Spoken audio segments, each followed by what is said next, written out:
Hello, petite vidéo super rapidos. Avant de commencer, je voulais préciser un truc par rapport à l'utilisation, par rapport à mon vocabulaire particulièrement vulgaire dans ma précédente vidéo. J'utilise volontairement la vulgarité parce que ça renvoie à tout ce qui est refoulé dans l'humain. Autant sa colère, son agressivité, que sa sexualité. Donc ça renvoie directement aux énergies du bas. Vous observerez, les spirituels, ils sont jamais vulgaires parce qu'ils sont là-haut. Mais entre le haut et le bas, il faut un équilibre. Bon.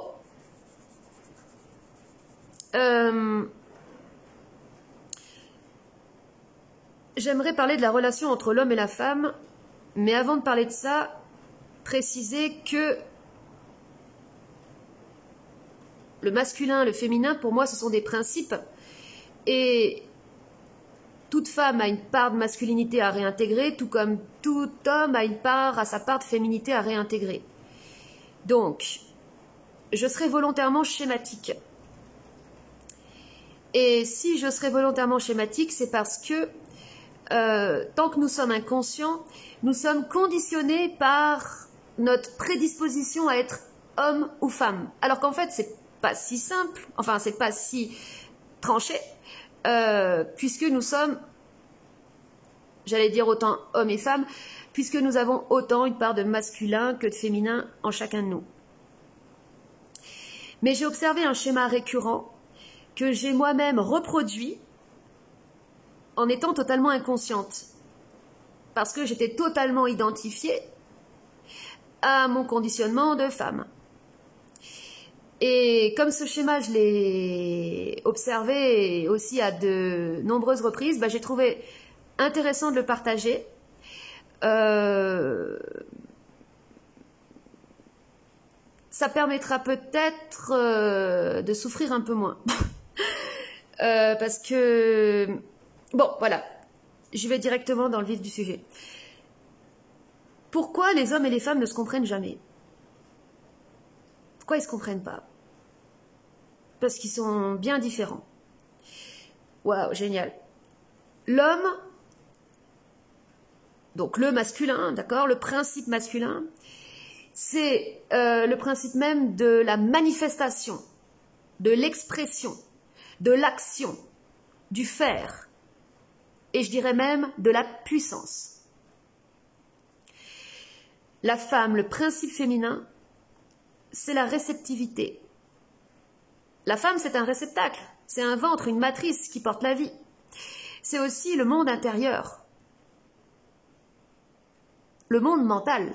La femme est très mentale, alors que l'homme, lui, est plus dans l'action. Par analogie, une analogie très simple à faire, c'est que le sexe de l'homme, il est à l'extérieur, et le sexe de la femme, il est rentré, il est à l'intérieur.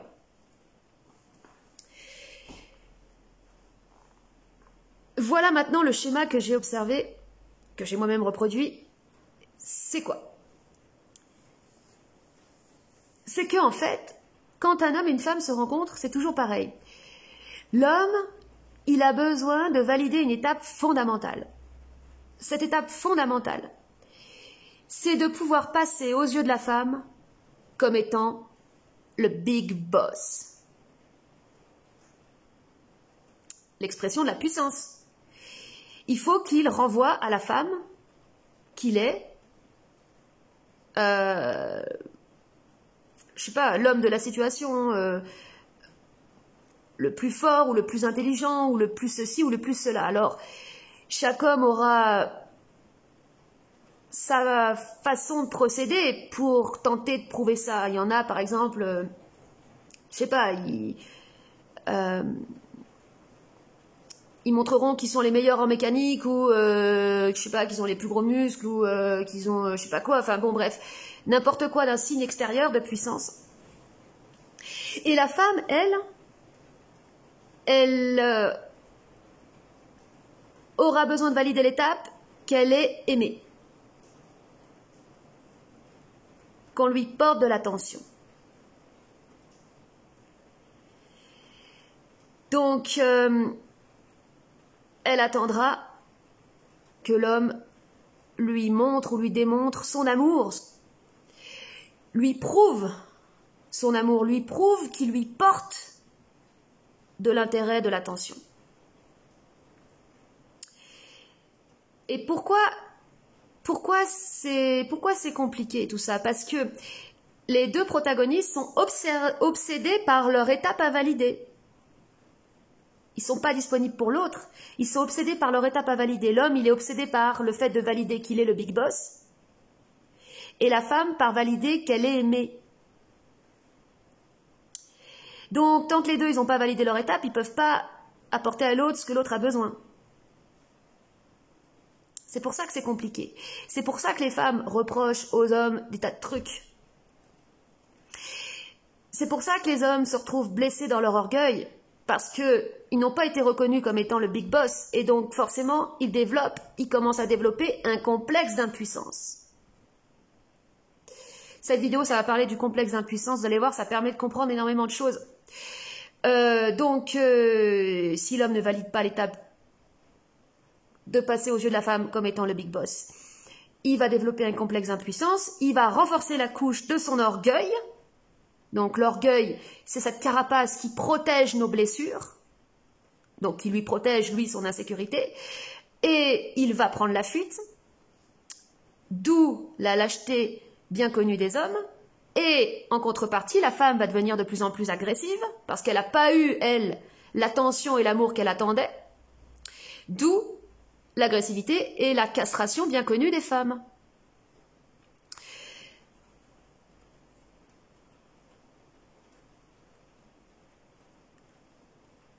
Les relations hommes-femmes sont destructrices en général parce que le principe même de l'amour, tel que nous le connaissons, c'est l'attraction de deux âmes entre elles.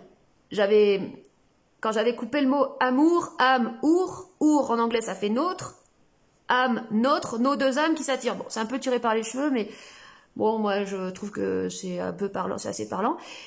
Donc ce sont deux âmes qui s'attirent entre elles, et qui dit deux âmes dit deux inconscients, et qui dit deux inconscients dit deux blessures. Le phénomène de l'amour, c'est en fait deux blessures qui s'attirent entre elles parce qu'elles se reconnaissent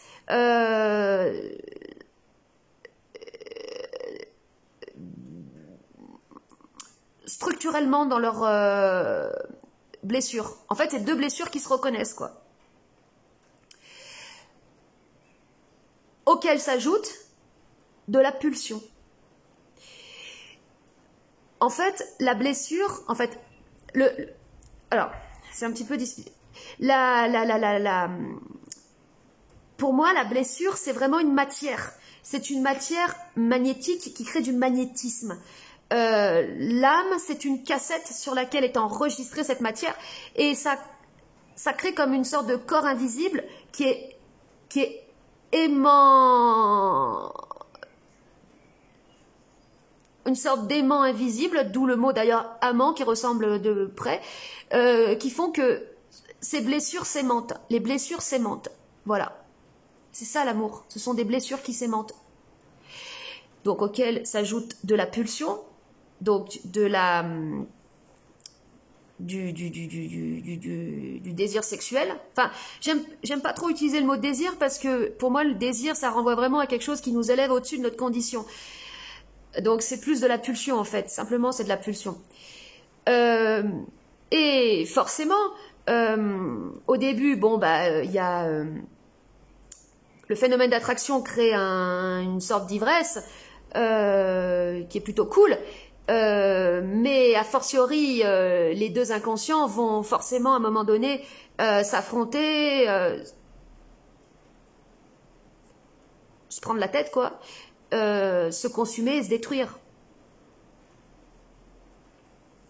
S'il n'y a pas, bien sûr, d'intelligence d'esprit pour comprendre le phénomène. Donc,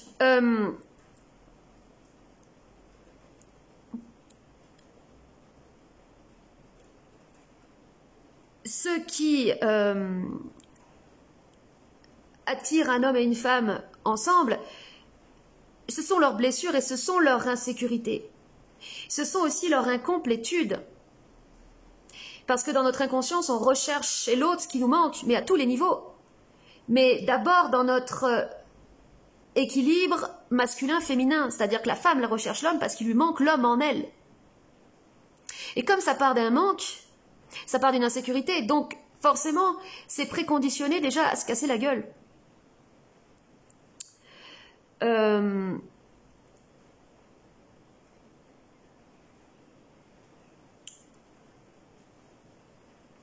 Donc, l'homme, lui, comme je le disais tout à l'heure, juste avant, il a besoin d'être reconnu comme étant le big boss parce qu'il ne s'est pas reconnu lui-même comme étant le big boss de lui-même, comme étant le maître de lui-même. La femme, elle a besoin de cette affection, de cette attention, parce qu'elle n'arrive pas à s'apporter à elle-même l'amour pour elle-même. Et dans l'absolu, aucun homme, même le plus gentil, même le plus dévoué qui soit, ne pourra lui apporter l'amour suffisant qu'elle doit s'apporter. Tout comme l'homme ne peut pas bénéficier de la reconnaissance, de sa puissance, que lui-même il doit... Attends, c'est pas français ce que je dis. Que lui-même, bon, il doit s'apporter pour lui-même. Voilà. Dans les relations, ce qui se produit en général, c'est souvent ce scénario. Le phénomène d'attraction se produit. Imaginons maintenant que la femme étant subjuguée par le mec, bon bah elle a reconnu que c'était le big boss. Et l'homme sent bien que aux yeux de la femme, il apparaît comme étant le big boss. Donc il se détend un petit peu, il commence à lui apporter ce qu'elle a besoin, c'est-à-dire de l'affection, de l'attention, de la présence. D'ailleurs, je précise que la présence n'est pas forcément liée à la présence physique, parce que le simple fait, par exemple, qu'un homme, il appelle la femme tous les jours pour lui demander comment elle va, qu'est-ce qu'elle a mangé à midi, des questions totalement banales et totalement anodines dans la forme, vont suffire à la femme pour lui prouver que cet homme lui porte de l'attention. Mais si elle l'a pas, par contre, ce qu'elle va faire, c'est qu'elle va se mettre dans un état où, en souffrance, ou par exemple, elle va se rendre malade, inconsciemment, hein, où elle va se fragiliser pour pouvoir générer chez l'homme cette attention qu'elle a besoin d'avoir. Ou elle peut même se laisser crever, hein, pour que l'homme vienne la secourir et lui apporter cette attention qu'elle a besoin.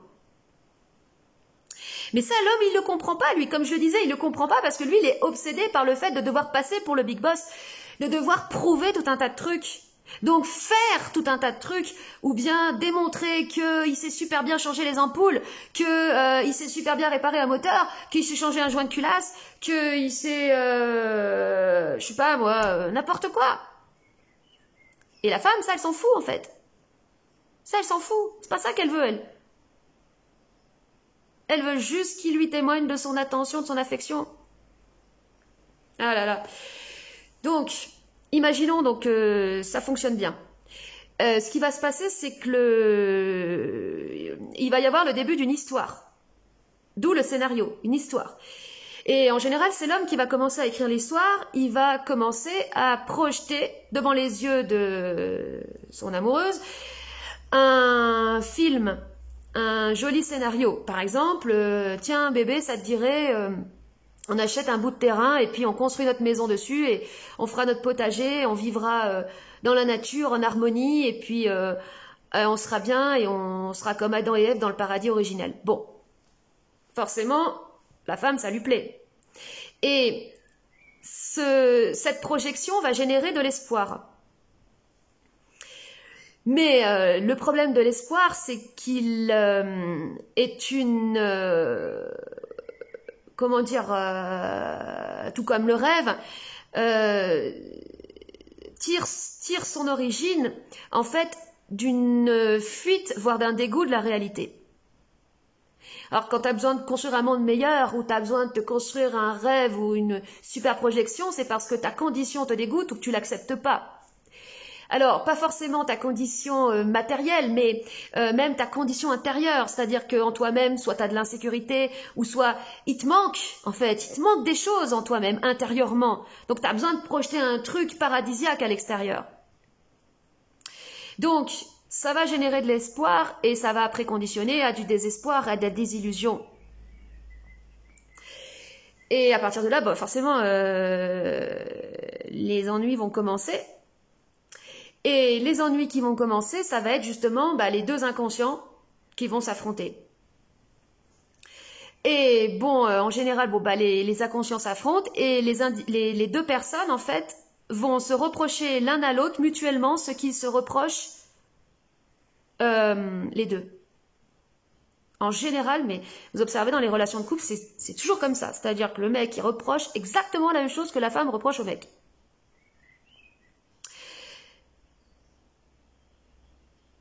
Parce qu'en fait, ils n'ont pas compris que par effet miroir, ils se reprochent... ils reprochent à l'autre ce qu'ils ont...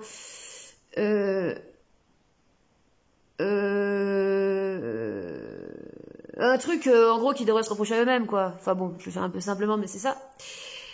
Donc...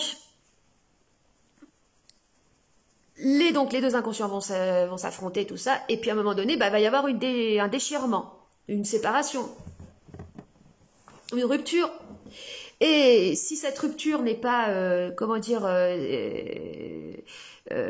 comprise, c'est-à-dire elle est faite dans la passion et l'inconscience, elle va générer des deux côtés une rancœur et une amertume. Et... plus les individus vivent des expériences désastreuses, plus ils avancent dans l'âge, plus ils grandissent en amertume et en rancœur par rapport à leurs expériences, et après, ils renforcent encore plus la couche de leur orgueil, c'est-à-dire leur carapace pour protéger leurs blessures, et ça devient encore plus compliqué ensuite, par la suite, de pouvoir revivre à nouveau autre chose, parce que il y a de la méfiance, puis il y a aussi la peur de souffrir, ce qui se comprend par ailleurs.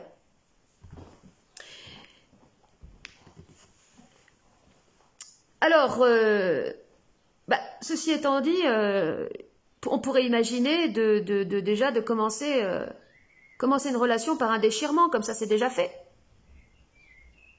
Déjà tu te déchires et puis comme ça c'est fait. Tu te sépares avant même de te rencontrer. C'est fait. Non, mais ça paraît trop simple dit comme ça. De toute façon, les stratégies ça marche pas.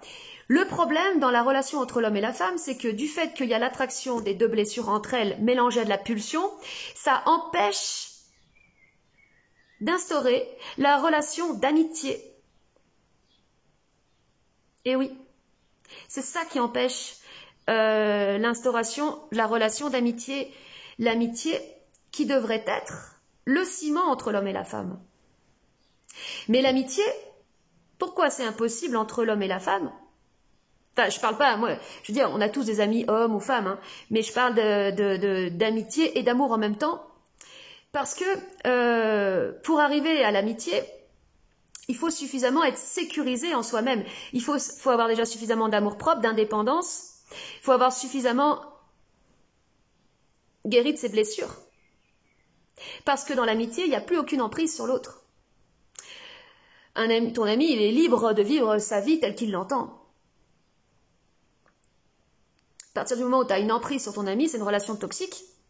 Ou une relation d'interdépendance affective qui vient directement d'une insécurité intérieure. Tout comme les sentiments, ce qu'on appelle les sentiments, et puis il y a toujours un moment donné quand il y en a un, ce soit l'homme ou la femme, qui dit à l'autre « Ah, je commence à avoir des sentiments pour toi », ça c'est très mauvais. Les sentiments, ça veut dire « Je commence à avoir de l'attachement affectif parce que j'ai trop d'insécurité intérieure et j'ai besoin de m'attacher à toi ». Parce que je ne peux pas supporter ma solitude. Et le problème de base, c'est que les individus ne savent pas, n'arrivent pas à supporter leur solitude. Parce que dans la solitude, tu rencontres quoi? Tu rencontres tes ténèbres. Tu rencontres tes peurs. Tu sondes ta matière noire. Et ça n'intéresse personne. Bah c'est sûr, c'est pas sexy. Ça fait pas rêver. C'est pas ça qu'il y a dans les films. C'est pas ça qu'on voit au cinéma. Donc, il n'y a pas de relation possible sans que les individus séparément aient totalement sondé leur moindre peur et totalement sondé leur matière noire. Parce que tant qu'il y aura de ça, il y aura de l'insécurité et forcément, il y aura de la souffrance.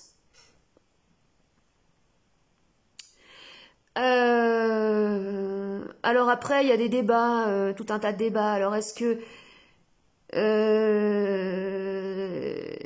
non, je vais même pas parler des débats qu'il pourrait y avoir parce qu'en fait, la seule façon pour l'homme et la femme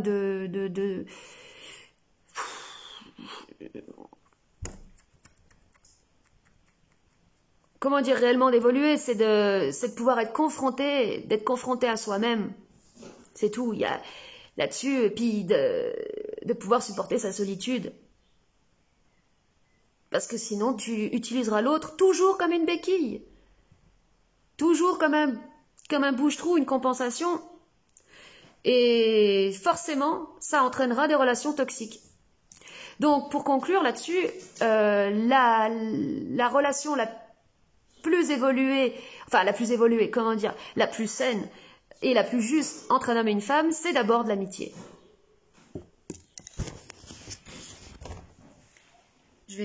Non, je vais pas le brancher, je vais voir. Voilà. Donc, maintenant, par rapport au complexe d'impuissance,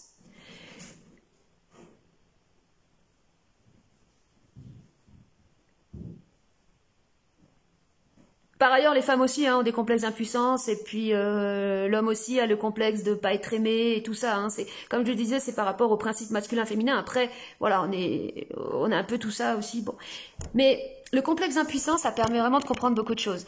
Je vais faire un parallèle par rapport à l'actualité. Et aussi, bon, bah là, ce que j'avais compris, je vous l'avais déjà partagé, mais j'avais capté qu'en fait, le complotisme, c'est une création de la Kabbale.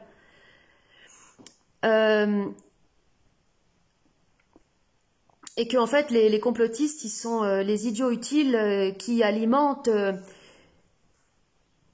alors, plus que le système, ils alimentent... J'ai envie de dire, ils alimentent la folie des élites,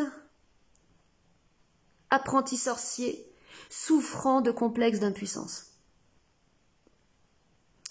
Je vais détailler un petit peu.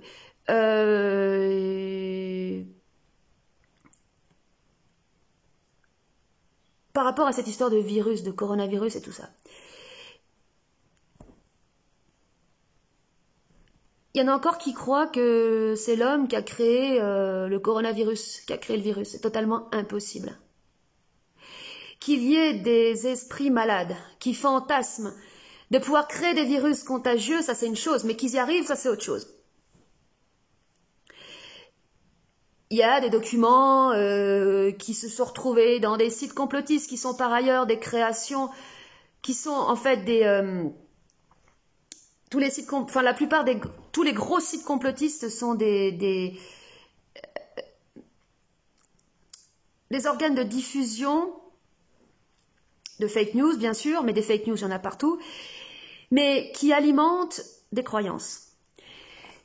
Un virus, ça ne peut pas être créé. Un virus, ça ne peut pas être isolé de l'organisme qui l'a créé. J'ai aussi capté d'autres trucs qui viennent d'ailleurs contredire des trucs que j'ai dit avant, parce qu'en fait, moi-même, j'ai cru à tellement de conneries, en fait. Mais un virus, donc pour moi, c'est mes perceptions, ça vous parle ou pas, c'est mes perceptions qui sont liées aussi à des choses que j'ai lues, hein, mais en fait, c'est une structure, une architecture précaire dans le sens temporaire, qui s'organise dans l'organisme du corps humain, à partir de microcellules, donc que Béchamp appelait les microzymas, donc des microcellules, qui s'organisent entre elles et qui forment des structures qui sont les virus. Donc les virus, ce sont des structures, des architectures formées à partir de microcellules qui permettent un réajustement au sein du corps, permettant d'évacuer d'anciennes mémoires pour laisser passer de la vie. C'est un peu naïf dit comme ça, mais en gros, pour moi, la maladie, c'est une purge qui permet donc d'évacuer la matière morte, de la matière résiduelle, de l'information qui n'est plus d'actualité, de l'information qui n'est plus d'actualité en fait, je vais dire ça comme ça. Et les virus, c'est ces architectures qui permettent ce transit, je suis en total freestyle, hein, qui permettent ce transit permettant d'évacuer ces informations qui ne sont plus d'actualité, ok, pour ensuite être plus neuf après. C'est-à-dire qu'en gros, la maladie, selon moi, c'est un mal pour un bien. Mais ce rééquilibrage, donc cette réharmonisation et cette évacuation des informations résiduelles, ça sollicite de l'énergie dans le corps. Et c'est là que souvent les problèmes arrivent parce que nous, du fait que ça nous coûte de l'énergie, on est affaibli et on n'a pas suffisamment d'énergie pour alimenter ce processus. Vous voyez? Donc, potentiellement, tu peux mourir d'une maladie parce que tu n'avais pas suffisamment d'énergie pour alimenter le processus. Ensuite, du fait que dans le cas où tu as énormément d'informations résiduelles en toi qui est stockée du fait que tu fais de la rétention,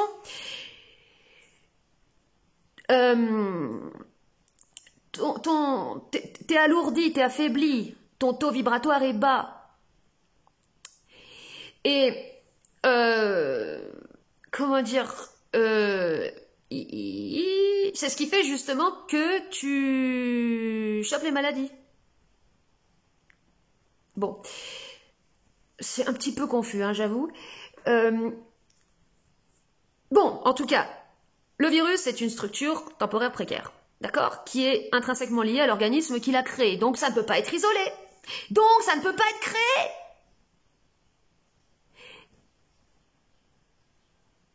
Cette cabale, cette fameuse élite, c'est maître du monde. N'importe qui voudrait être le maître du monde, c'est un individu souffrant d'un complexe d'impuissance. Parce qu'à partir du moment où tu veux être le maître du monde ou le maître des autres, c'est parce que tu n'arrives pas à être le maître de toi-même. C'est parce que tu t'es même pas reconnu toi-même comme étant le big boss de toi-même, donc tu veux être le big boss des autres. Donc, la seule chose que tu peux faire, c'est manipuler, c'est tromper, c'est créer des subterfuges, créer des illusions, faire croire. Dans le journal Le Monde, il y a un article qui était écrit au conditionnel qui disait l'épidémie du Covid serait potentiellement un accident de laboratoire. En gros, pour sous-entendre qu'un virus se serait échappé d'un laboratoire. Mais c'est totalement impossible. Heureusement que c'est du conditionnel. Mais c'est du conditionnel, mais ça laisse quand même dans les esprits imaginer des choses totalement loufoques. Donc, qu'il y ait des individus, des apprentis sorciers machiavéliques qui rêvent de créer des virus contagieux, ça relève du délire, du fantasme. Mais ça ne peut pas relever de la réalité, puisque pour être créateur, la seule possibilité d'être réellement créateur, c'est d'être maître de soi-même, d'être maître de sa matière noire. Ça, c'est le réel pouvoir créateur de l'homme. Et tant qu'il n'a pas ça, il peut simplement manipuler, trafiquer, empoisonner. Tout comme un individu qui a du poison en lui ne peut rien faire d'autre qu'empoisonner les autres. L'empoisonnement n'est pas réservé aux élites, hein. Tous les individus qui ont du poison en eux empoisonnent les autres. Et oui, tant que tu veux pas aller voir ta matière noire, t'es un empoisonneur. Et puis, du poison, il y en a partout. Il y en a dans l'air, il y en a dans la bouffe, ça date pas d'hier. C'est pas nouveau. Mais est-ce que c'est intelligent de passer son temps à dénoncer le poison? Est-ce que t'es pas en train d'alimenter et de nourrir ton poison en faisant ça? Ah! Parce que quand tu es tout le temps en train de dénoncer un coupable à l'extérieur, mettre en lumière les boucs émissaires, tu es en train de porter ta colère et ton agressivité sur un sujet extérieur. Donc, tu es dans l'inconscience. Parce que toute colère qui est dirigée à l'extérieur, c'est une colère inconsciente. J'ai beaucoup parlé de colère, mais en fait, j'aurais dû dire directement qu'il s'agit de colère consciente. Parce que quand tu es conscient que la colère, c'est du feu, tu ne peux plus que la diriger contre toi-même, c'est-à-dire contre ta propre matière noire, contre ta mémoire, contre ta mort, contre... Enfin oui, contre toi-même. Parce que si tu diriges ta colère à l'extérieur, alors tu vas alimenter ce que tu crois dénoncer. C'est pour ça que les complotistes ont été créés par les kabbalistes, pour les alimenter, pour les nourrir. Et si l'élite était réellement puissante, elle ne dépenserait pas toute cette énergie à créer tous ces mouvements pour faire croire qu'elle est puissante. Elle n'aurait pas besoin de dépenser toute cette énergie. L'élite n'est pas puissante. L'élite souffre de complexes d'impuissance. C'est toujours cette même histoire de ces gens qui veulent se faire passer pour des dieux. Pour des dieux créateurs, alors qu'ils sont juste des trafiquants, des manipulateurs, des empoisonneurs. Il y a quelqu'un qui m'avait mis un truc du style, qui m'avait mis comment expliques-tu que le vaccin ait été qu'il y a eu des preuves, enfin que le vaccin a été créé avant l'arrivée du coronavirus. Il y a des médiums qui ont prédit la pandémie avant qu'elle arrive, plusieurs mois avant qu'elle arrive.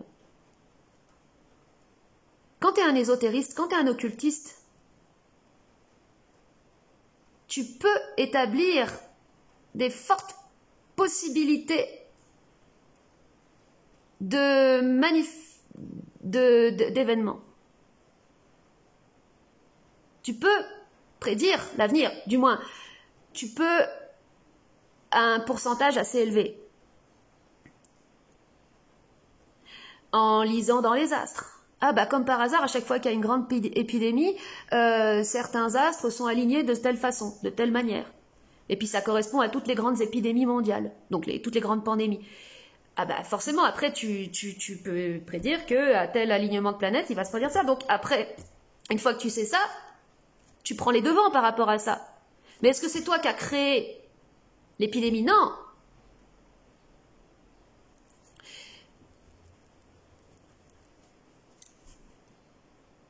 C'est pas parce qu'ils ont fait le vaccin avant qu'ils ont créé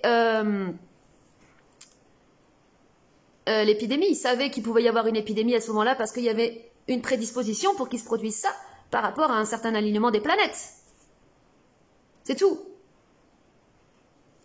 Ensuite, même par rapport à ça, que les vaccins étaient faits avant, mais qu'est-ce qui peut me prouver que c'est vrai? Une preuve, un document? Le doute. Ça, c'est un truc aussi que j'ai capté. Le doute, douter de soi, c'est la merde. Parce que quand tu doutes de toi-même, tu te mets dans l'insécurité. Tu peux même t'amener à une forme d'autodestruction. À force de douter tout le temps de toi-même, tu restes dans l'inertie, tu t'autodétruis, c'est pas bon. Par contre, douter de ce que tu perçois, douter de ce que tu vois, douter de ce que tu entends, de ce que tu écoutes, ouais, ça c'est bon ça. Et dans l'absolu, à partir du moment où tu lis un truc, ou même tu vois une vidéo, rien ne te prouve que le truc est vrai. Même une vidéo avec un mec qui se fait inoculer le vaccin, puis d'un coup qui fait des spasmes, des crises, qui te dit que c'est pas un acteur. On n'en sait rien.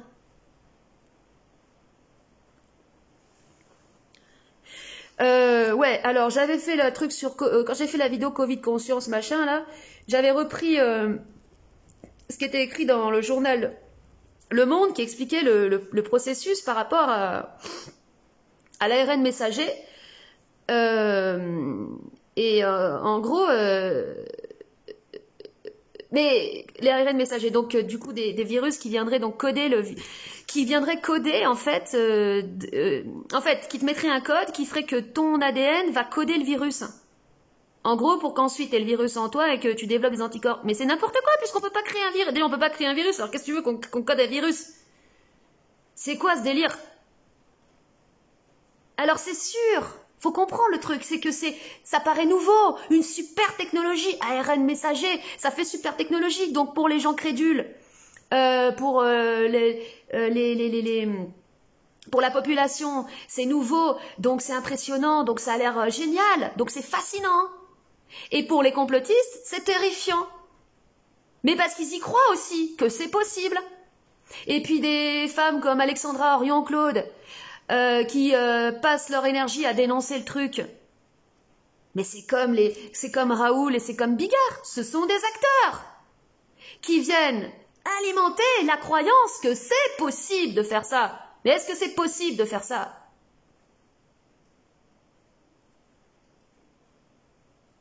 Est-ce que ce serait même possible de changer la structure de l'ADN?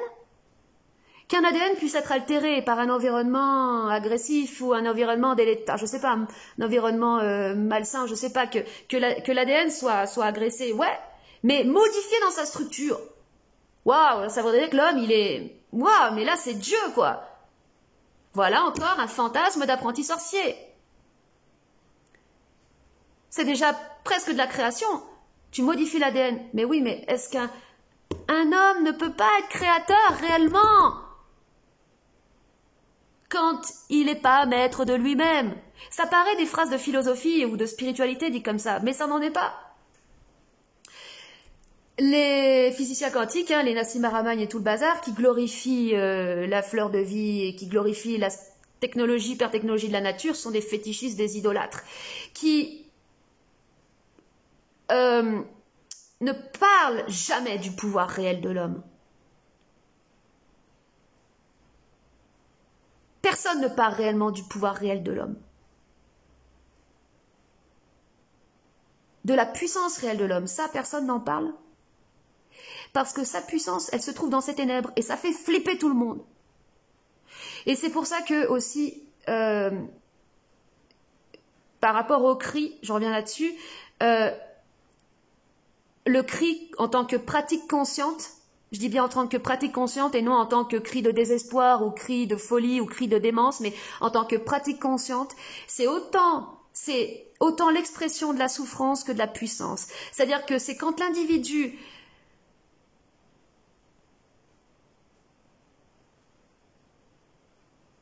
par l'affirmation, par cette action, parce que le cri c'est une action, ça c'est important de le dire, par cette action où il affirme sa souffrance, il la transforme en puissance.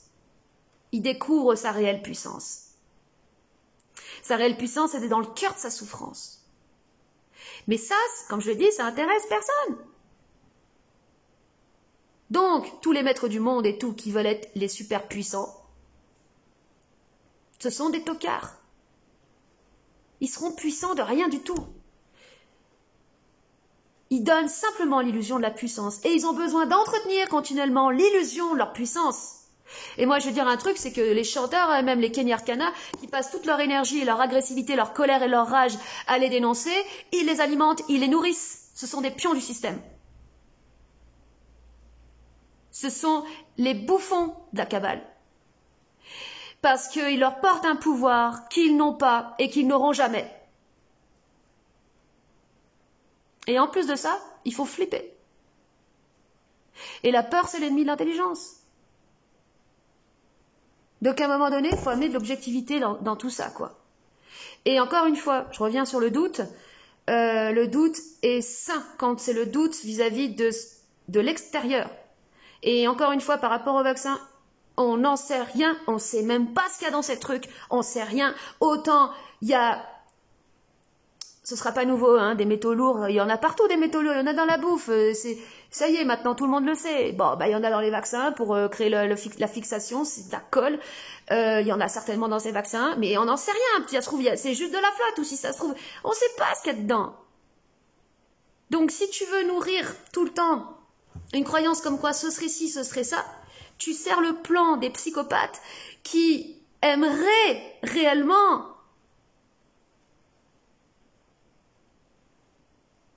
avoir le contrôle sur la vie, d'avoir le contrôle sur l'humain alors qu'ils l'auront jamais. Et en plus de ça,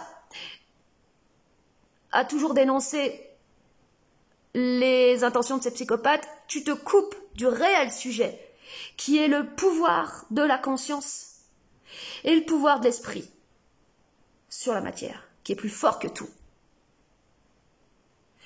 Et le pouvoir des pouvoirs, c'est le pouvoir qu'un individu a sur lui-même, encore une fois, et c'est le pouvoir de changer sa merde en lumière. Ce serait ça en fait même le rôle de l'artiste, changer la merde, changer sa merde en lumière. Changer sa mort en vie.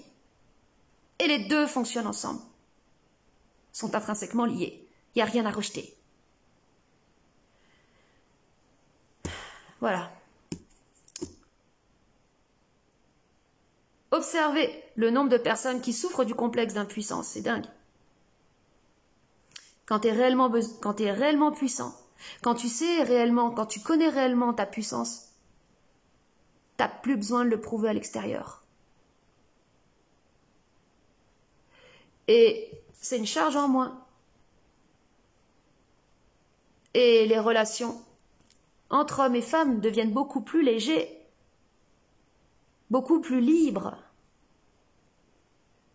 Il n'y a plus cette emprise, ce besoin de prouver, autant le besoin de prouver de l'homme que la recherche d'affection de la femme. Parce que tu ne reviendras jamais à bout de tout ça. Tu n'en auras jamais assez de l'affection. Tu n'en auras jamais assez de la reconnaissance si tu es dépendant de l'extérieur. Voilà. À la prochaine.